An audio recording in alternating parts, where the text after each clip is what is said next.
하나님은 새 일을 행하시기를 기뻐하시고 온 민족으로 하여금 새 노래를 부르게 하실 큰 비전을 갖고 계십니다. 그 일을 위해서 여호와의 종이신 예수 그리스도를 세상에 보내셨습니다.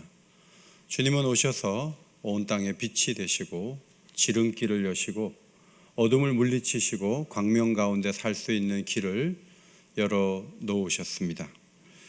교회는 그리스도의 손과 발이 되어 지금도 그 사명을 계속 감당하고 있다는 사실을 성경은 가르쳐 줍니다. 오늘 본문 말씀은 다시 이사야 시대로 돌아와 그 시대를 사는 이들을 향한 메시지입니다. 하나님이 그 시대 사람들이 정말 해야 될 일이 뭔지를 말씀해 주셨는데 그것은 볼 것을 보고 들을 것을 들어달라는 요청이었습니다. 내 종이 못 본다. 내가 보낸 사자가 못 듣는다. 그러나 그들은 스스로 충성된 자이고 스스로 여호와의 종이라고 자처하고 있다. 왜 보지 못하고 듣지 못하는가? 그것은 의도적인 의지 때문이다 하는 사실을 20절에서 볼 수 있죠. 20절, 내가 많은 것을 볼지라도 유의하지 아니하며 귀가 열려 있을지라도 듣지 아니하는도다. 보는데 유의하지 않는다. 히브리어 찾아보니까 샤마르라는 단어예요. 많은 경우에는 지킨다 안 지킨다 했을 때 약속을 지켰다, 언약을 지킨다 할 때 그때 쓰는 단어예요. 그러니까 하나님이 많은 것을 보여주셨어요. 말씀을 보여주시는데 안 지키려고 했다는 거죠. 신호등이 빨간색이에요. 보고 있어요. 그런데 앞으로 나가는 거예요. 못 본 게 아니고 안 지키겠다는 거죠. 듣다라는 히브리어 단어는 샤마, 히어보다는 리슨에 가까운 경청한다는 뜻도 있고 동의해서 이렇게 받아들인다, 억셉한다는 의미도 있어요. 여러분 듣는데도 의도가 다르면 다른 길을 가는 거죠.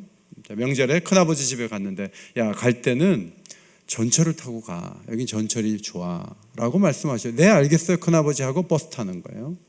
자기는 지하철 타지 않겠다는 거죠. 그러니까 듣기는 듣지만 받아들이지 않는 거예요. 하나님이 말씀하시는데 이스라엘이 그런 식으로 나왔어요. 설교가 무디가 듣지 않는 신자를 향해 주님이 이렇게 말씀하실 것이라고 설교했습니다. 너는 나를 주님이라고 하면서 복종하지 않는구나. 너는 나를 빛이라고 하면서 나를 보지는 않는구나. 너는 나를 지혜롭다 하면서 나를 따르지는 않는구나. 너는 나를 영원하다고 하면서 나를 찾지는 않는구나. 너는 나를 주님이라고 부르면서 나를 찬양하지는 않는구나. 그러므로 내가 너를 정죄할 때 잘못한다고 비난하지 말아라. 여러분 어때요? 여러분이 말씀하는데 안 듣는 사람이 있어요. 여러분이 보여주는데 안 보려고 하는 사람이 있어요. 그러면 굳이 뭘 보려고 보여주려고 하고 뭐 대화를 할 필요가 있을까 하고 우리는 뒤로 물러서는 거죠. 세금을 많이 내기 위해서 집값을 잡겠다. 그러니까 많은 사람들이 화가 났어요. 그래서 서울은 사실 여건이 강한 지역임에도 불구하고 서울시장 선출할 때 판도가 바뀌었어요. 그러니까 조세 저항 운동 움직임이 일어나려고 할 때 입법했던 사람들이 뒤로 물러나죠. 대통령 선거할 때까지는 우리가 세금 부과하지 않겠다 이런 수정안을 내놓으면서 뒤로 물러가요.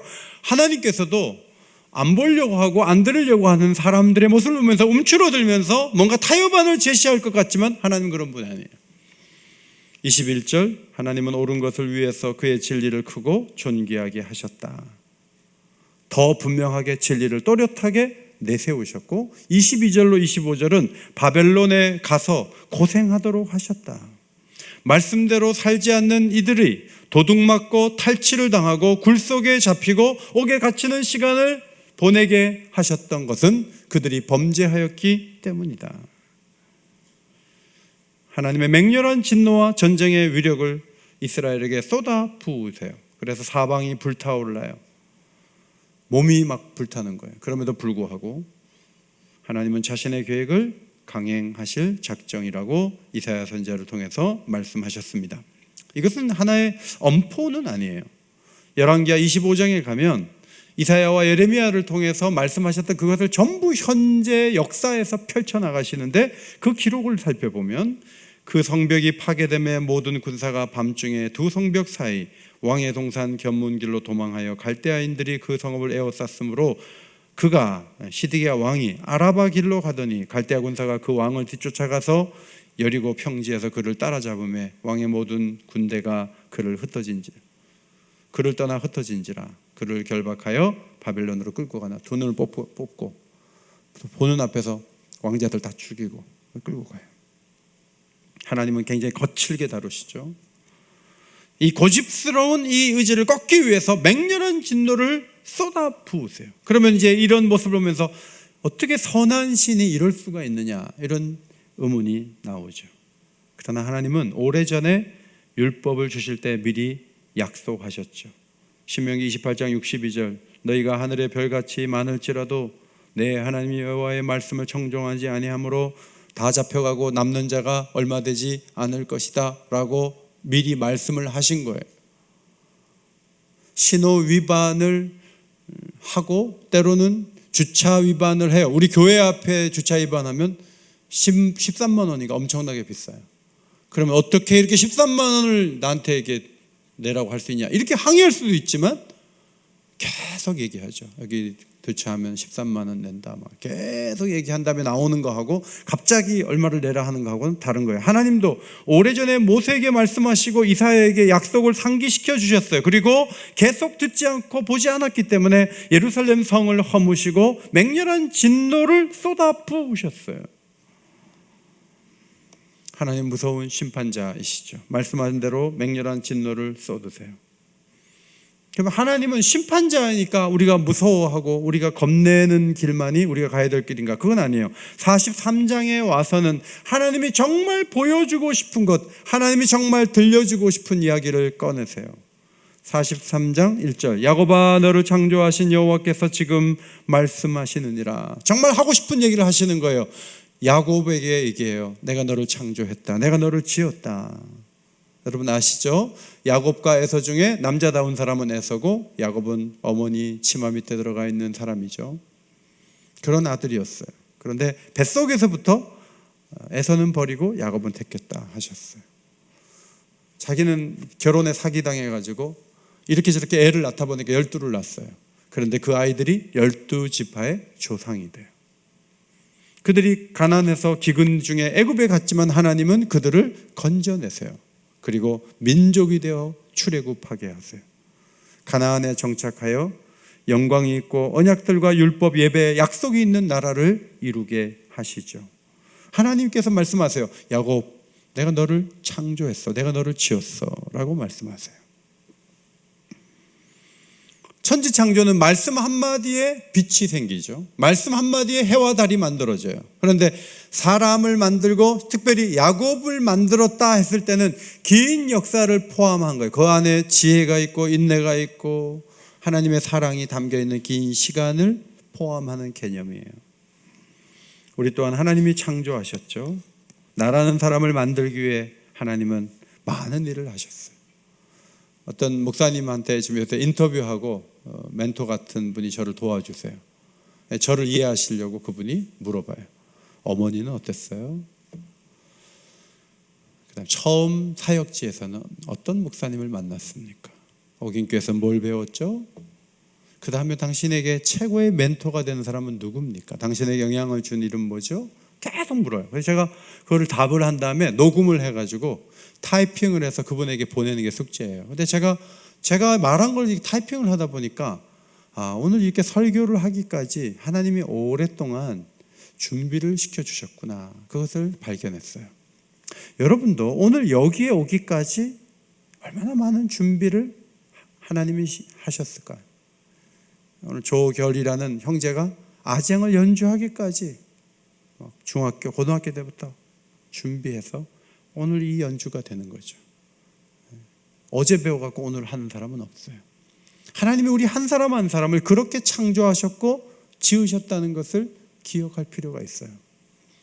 오긴교회 역사를 봐도 사람이 세웠다면 6.25 한해전에 세우겠어요? 1949년 2월달 다음 해 6.25 터져요. 그러면 날짜 잘못 잡은 거예요. 그러나 하나님이 세우셨기 때문에 73년 동안 이 교회를 통해서 수많은 일을 감당케 하시고 여기에 이르도록 역사하셨어요. 옥인교회만이 아니라 교회가 시작된 것을 보세요. 그냥 시작된 게 아니잖아요. 예수님께서 이 땅에 오셔서 십자가를 지시고 죽으셨고 사흘 만에 부활하시고 승천하시면서 제자들에게 교회를 세우게 하셨어요. 그래서 오늘의 교회가 여기에 있게 된 거예요. 그러므로 하나님이 지으셨다, 하나님이 만드셨다 했을 때는 들어야 되고 보여주면 따라야 돼요. 그것이 하나님이 원하시는 바다 하는 것입니다.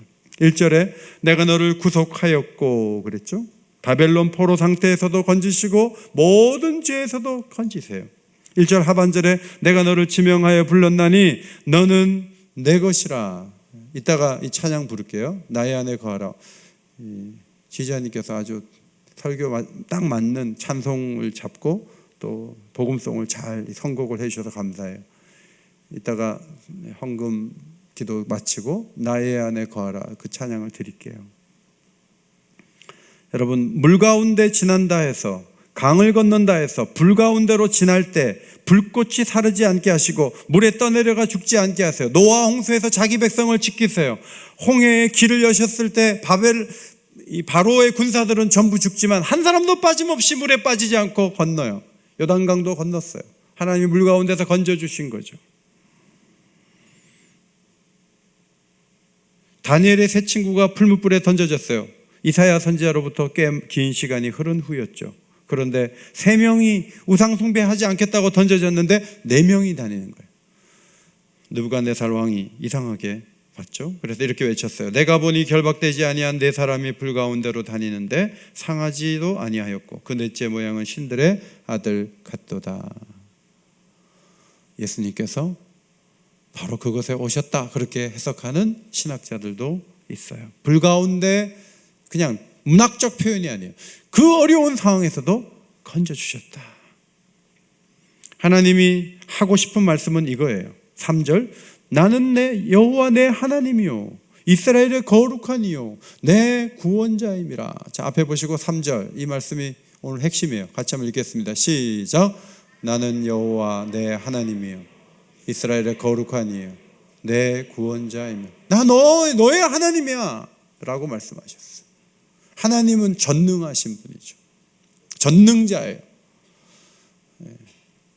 이 대선 후보들이 보면은 절에도 가고 교회도 오고 이신 저신 다 찾아다니면서 그런 차원에서 교회로 온 경우가 많아요. 그렇게 해서 또 한 부류의 어떤 협력을 구하는 차원에서의 신앙이 아니에요. 그분은 오로지 한 분 전능자예요. 그래서 그 하나님을 온전히 바라보는 게 너무너무 중요해요. 다른 방식, 다른 구원의 방식을 구할 필요가 없는 거예요. 두 번째, 이스라엘의 거룩한 이요 그랬어요. 초월에 계시고 도덕적으로 완전한 분이시다. 어떤 분이 제 방에 와서 그랬어요. 하나님은 폭군이 아니시고 입헌군주제의 왕과 같습니다. 여러분 어때요? 여러분 뭐 하고 싶은 대로 아버지가 자기 하고 싶은 대로 다 한다. 지금 시진핑 주석이 중국을 통치하려고 장기적으로 집권하려고 하는데 시진핑 주석의 마음을 모르겠다는 거예요. 그래서 밑에 있는 사람들이 막 전전긍긍한다는 뉴스를 봤어요. 대단한 권력을 갖는 건 좋지만 이렇게 할지 저렇게 할지 모를 때 그 밑에 사람들이 얼마나 초죽음이에요. 근데 하나님은 그런 식으로 하지 않는다는 거예요. 입헌군주제, 법을 먼저 만들어 놓고 그 법에 자기 자신을 적용하면서 세상을 통치하는 왕이세요. 어떤 방향으로 하죠? 거룩의 방향으로. 하나님도 거룩하시고 우리도 거룩해지는 방향으로 모든 일을 일관되게 이끌어 가시는 하나님이시다 하는 거죠. 세 번째, 내 구원자다. 속량물을 주고 구원하는 구원자다. 애굽 사람들을 홍해에서 또 10가지 재앙으로 그들을 희생시키면서 자기 백성을 건져냈어요. 애굽하고 이스라엘은 우리가 하나님이면 애굽을 통해서 세상 구원을 이룰 거예요. 이스라엘은 초라하고 작아요. 구석에 있어요. 비도 잘 안 와요. 그런데 애굽은 나일강이 흐르잖아요. 수도 많아요. 모두가 주목해요. 문명과 문화가 대단해요. 그러면 애굽을 통해서 하나님이 하시면 되는데 애굽을 파괴시키면서 이스라엘 백성들을 건져내시는 구원자다. 구스와 스바가 나온 것은 그 애굽의 인구를 구성하는데 다 이 함의 자손들이 같은 족속이다. 같이 있는 거예요. 그것이 창세기 10장 족보에 나와요. 그런데 하나님은 역사를 보면 보다 강한 나라를 속량물로 이스라엘 위에 내주는 정도가 아니고 아들을 내어주신다. 사형을 온도한 재판장이 자기 희생을 통해서 죄인을 자유게 하는 경우는 없어요. 그런데 하나님은 속량물로 애굽만이 아니라 구스와 스바만이 아니라 하나님께서는 아들을 내어주셔서 속량물로 내어주시고 우리를 구원해 주셨다 하는 독특한 방식이죠. 로마서 3장 23절 24절 모든 사람이 죄를 범하였음에 하나님의 영광에 이르지 못하더니 그리스도 예수 안에 있는 하나님의 은혜로 값없이 의롭다 하심을 얻은 자 되었느니라. 예수님이 속량물이 되신 거예요. 예수님이 죄값을 지불해 주신 거예요. 그래서 우리는 값을 지불할 필요가 없이 의롭다함을 얻게 됐다. 그런 말씀이에요. 왜 예수님을 속량물로 내어주셨는가? 두 가지 이유 때문에. 로마서 3장 26절 이때에 자기의 의로우심을 나타내사 하나님도 의로우시고 우리도 의롭게 하시기 위해서 둘 다 양자를 의롭게 하는 방식을 위해서 자기의 아들을 희생시키셨다. 그래서 십자가 구원을 이루셨다 하는 말씀이에요. 하나님과 우리와의 관계는 4절에 나타나 있습니다. 자, 상대는 듣지도 않고 보지도 않으려고 해요. 하나님을 상대하지 않으려고 해요. 그런데 하나님은 말씀하세요. 난 너를 보배롭게 여겨. 난 너를 존귀하게 여겨. 난 너를 사랑한다니까. 이렇게 말씀하시는 거예요. 마음을 다해 사랑하시는 거예요. 여러분은 속썩이고 여러분에게 등을 돌리고 여러분 말 안 들으려고 하고 그런 사람에 대해서 여러분 손 내미십니까? 네가 그래? 알았어. 나도 알아서 할게. 이렇게 해서 서로 평행선을 긋는 게 인간관계예요. 그러나 하나님은 그렇게 하지 않으셨어요. 자기 백성을 사랑하셔서 어떤 대가를 치르더라도 건져내신다고 약속하셨어요. 2절과 5절에 내가 너와 함께한다. 내가 너와 함께한다. 두려워하지 말라. 너희들이 동쪽으로 잡혀가면 동쪽에서 내가 불러 모을 것이고 서쪽으로 잡혀가면 서쪽에서 불러 모을 거야. 그 과정은 복잡할 수 있지만 하나님은 동에서 서에서 불러 모을 강력한 의지를 갖고 계셨어요. 북쪽에서는 잡아두면서 안 보내려고 그래. 그러면 하나님 말씀하세요. 내놔. 하나님 말씀하세요. 내놓으라. 북쪽에서 음성이 들려요. 남쪽에서는 가두어 두려고 그래요. 하나님 말씀하세요. 가두어 두지 마. 라고 말씀하세요. 그래서 동서남북에서 다 불러 모은다는 거예요. 이것이 하나님의 의지예요. 왜요? 여러분 43장 6절 내 아들을 먼 곳에서 이끌며 내 딸들을 땅끝에서 오게 하며. 여러분 영접하는 자 곧 그 이름을 믿는 자들에게는 하나님의 자녀가 되는 권세가 주셨다. 하나님 자녀 개념이 신약에 와서 비로소 나타난 게 아니에요. 오래전부터 하나님은 자기 백성을 아들과 딸로 부르셨어요. 이 말씀 속에는 포기하지 않는다는 거예요. 포기하지 않는다. 그런 영화들 많죠. 가족이 납치가 됐을 때 전에 걸프전에서 특공대였던 아버지가 이제는 군인이 아니지만 완전 무장을 하고 적진으로 뛰어들어가서 딸을 구해오고 아들을 구해오는 그런 영화 많아요. 하나님이 그렇게 하신다는 거예요. 포기하지 않는다는 거예요. 지금 코로나 상황에서도 막 미국에 있는 호주에 있는 가족을 보기 위해서 10일 동안 격리하고 이런 거 다 어렵지만 막 가는 거예요. 왜? 가족이 있으니까. 딸을 만나기 위해서, 아들을 만나기 위해서, 돕기 위해서 부모가 막 움직이는 거예요. 하나님도 그런 마음이시다. 하나님은 동쪽에서 실패하고 서쪽만 데려오는 그런 분 아니에요. 북쪽에서 잡아둔다고 하니까 그냥 두 손 드는 그런 분이 아니에요. 어떤 방법을 통해서라도 동서남북에 있는 모든 사람들을 불러 모으세요. 그것이 하나님의 집념이에요. 그런데 이 불러 모으는 일을 예수님의 죽음을 통해서 이룬 것을 아십니까? 가야바가 죄 없는 예수님을 사로잡을 때 사람들한테 이런 말을 했어요. 한 사람이 죽어 온 민족이 망하게 되지 않는 것이 너에게 유익된 것을 알지 못하는도다. 희한한 말을 했어요. 그의 대제사장으로서 한 말인데, 그는 정치적인 말을 한 거예요.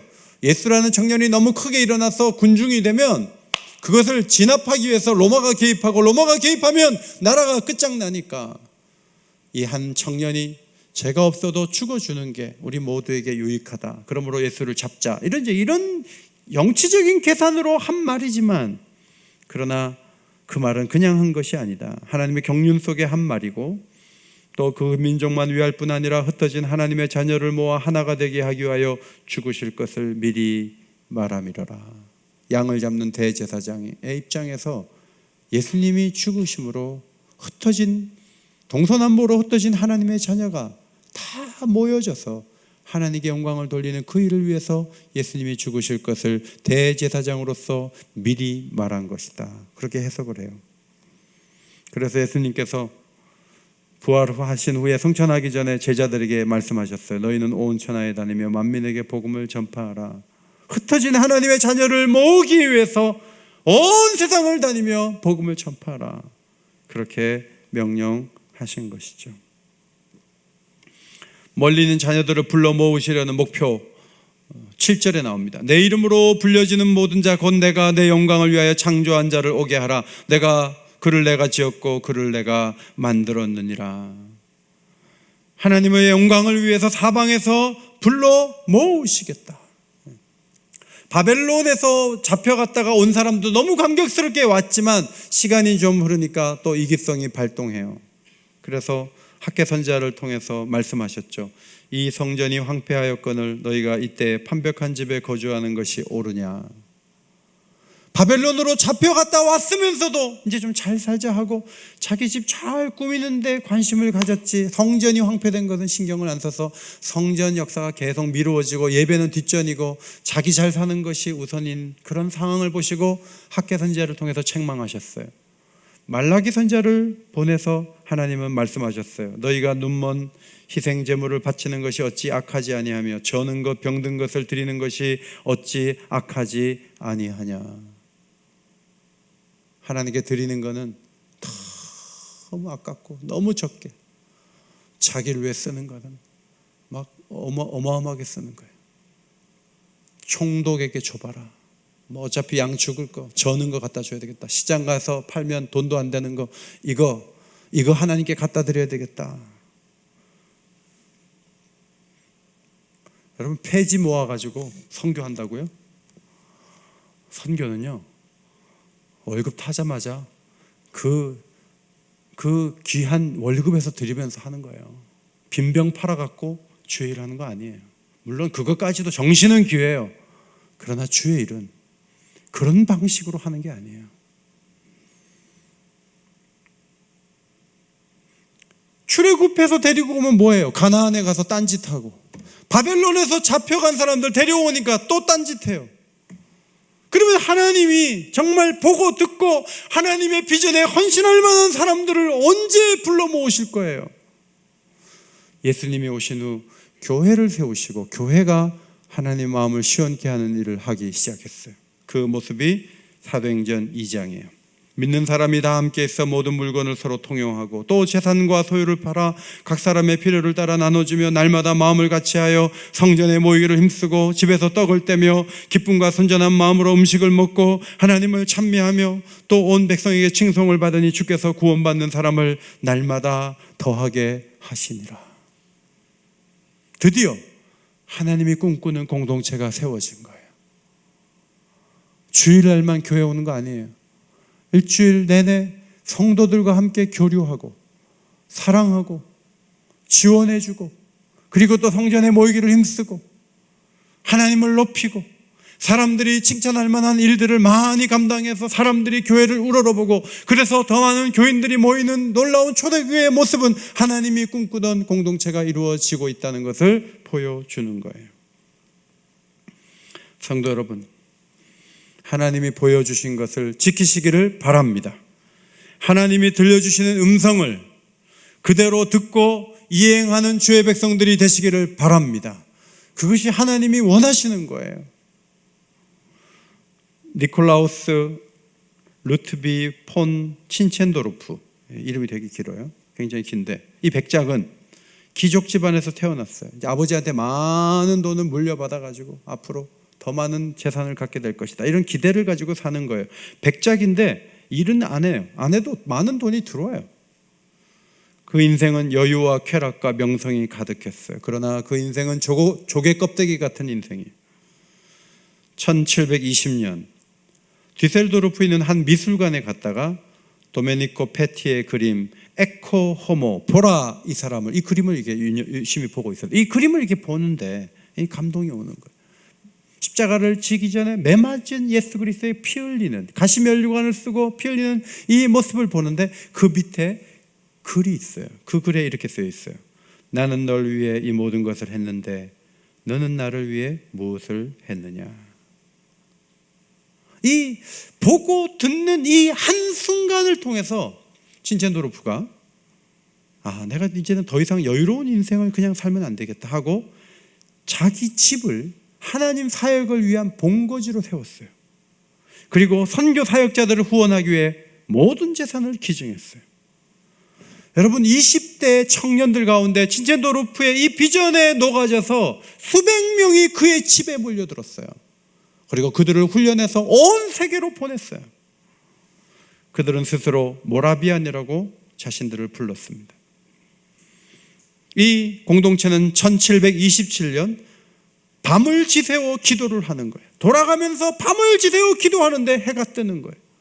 그 기도회가 여러분 100년 기도회가 됐어요. 전에 한정훈 목사님 오셔가지고 그 100년 기도회가 이루어졌던 그 건물을 우리에게 보여준 적이 있어요. 진짜로 1727년부터 기도했는데 그 기도회가 100년 동안 지속됐다는 거예요. 그러면서 많은 선교사들이 세계로 나갔어요. 그린란드로 나가고 가이아나라는 남미 북쪽의 곳으로 나가고 중미의 자메이카로 가고 아프리카 케이프타운으로 가고 뉴욕과 노스캐롤라이나와 같은 그곳에 뜨거운 복음 공동체가 세워졌어요. 목사들만 파송한 게 아니에요. 평신도들이 무역을 한다고 하면서 가가지고 복음을 전하는 강력한 선교 운동이 300년 전에 일어났어요. 친첸도르프가 이 운동을 정의하는 말을 남겼습니다. 나에게 한 가지 열망이 있으니 곧 그분이다. 오직 그분뿐이다. 세상은 받침에 받은 세상이다. 그러므로 그리스도를 위해 영혼을 구하는 일에 가장 유용하게 사용될 수 있는 그곳이 바로 내 집이다. 내가 원하는 것은 오직 복음을 전하다가 죽고, 그 다음 중요하죠, 잊히는 것이다. 잊혀지는 것이다. 이 비전에 사로잡혔던 또 한 사람은 시티 스터드라는 사람이에요. 영국에서 가장 유명한 크리켓 선수였어요. 우리나라로 보면 야구가 유명하잖아요. 우리나라 보면 박찬호보다도 유명한 선수였어요. 그런데 프로 선수로 계속 일하기보다는 사표를 내고 복음을 위해 중국과 인도를 거쳐서 콩고에서 삶을 마감했어요. 스터드가 자신의 인생의 모습을 요약한 유명한 시를 남겼는데 그것도 그 집의 아버지가 액자에다 걸어놓은 글귀였어요. 그 글귀가 뭔지 아세요? 인생은 한 번뿐이고 그마저도 곧 지나가리라. 그리스도를 위해 행한 일만 남으리라. 왜 인생이 허무한지 아세요?